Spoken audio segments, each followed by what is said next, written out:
All right, it's time for lesson number 25 in the series, The Key Still Unlocks the Door. The key to revival, 2 Chronicles 7:14. If my people which are called by my name shall humble themselves and pray and seek my face and turn from their wicked ways, then will I hear from heaven and will forgive their sin and will heal their land. So today we're going to move on in the study of our key verse to the next phrase, which is shall humble themselves, from the Hebrew word kana. It's a primitive root that means properly to bend the knee, or hence to humiliate or vanquish. It means to bring down low, into subjection, under, to humble oneself or subdue. From Isaiah 6:1-7 and Revelation 1:10-17, we understand this, that when a man stands in the presence of God, his first word is wow. And then his second word is woe. God knew that for people to be able to follow his instructions in the way he intended, they must first see him in depth. And so he gladly and lovingly directed their attention back to the temple, because it was there that they could truly see him in depth. He was illustrated in every detail of its construction. There they could see the blueprint of God's holy name.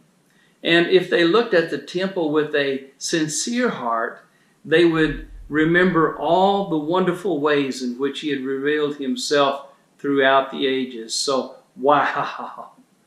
But then they would see his holiness, and they would understand the greatness and the endurance of his great mercy. And suddenly it was woe. Woe is me.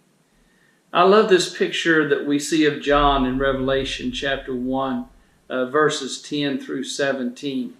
Now remember, John had spent 3.5 years of his life personally walking and working with Christ.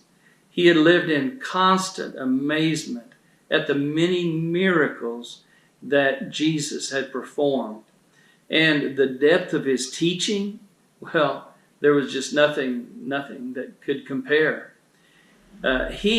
John, had beheld as Jesus was transfigured on the mount and spoke with Moses and Elijah. And John had even laid his head on the breast of Christ at the Last Supper.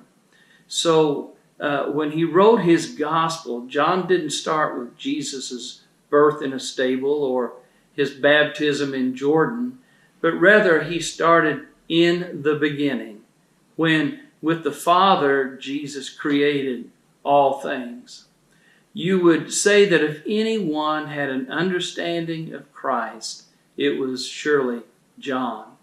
However, John tells us in Revelation chapter 1 that he saw Jesus in a way he had never seen him before. When he first saw him walking among the golden candlesticks, he was in awe.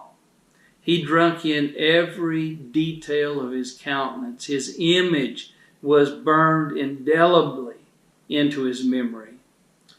He was like unto the Son of Man, he would say.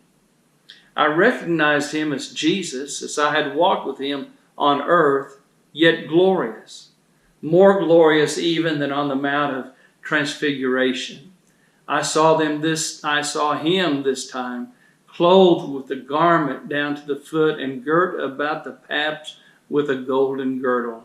His head and his hairs were white like wool, as white as snow, and his eyes were as a flame of fire, and his feet like unto fine brass, as if they burned in a furnace, and his voice as the sound of many waters.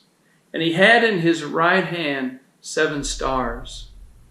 And out of his mouth went a sharp, two-edged sword. and his countenance was as the sun shineth in his strength.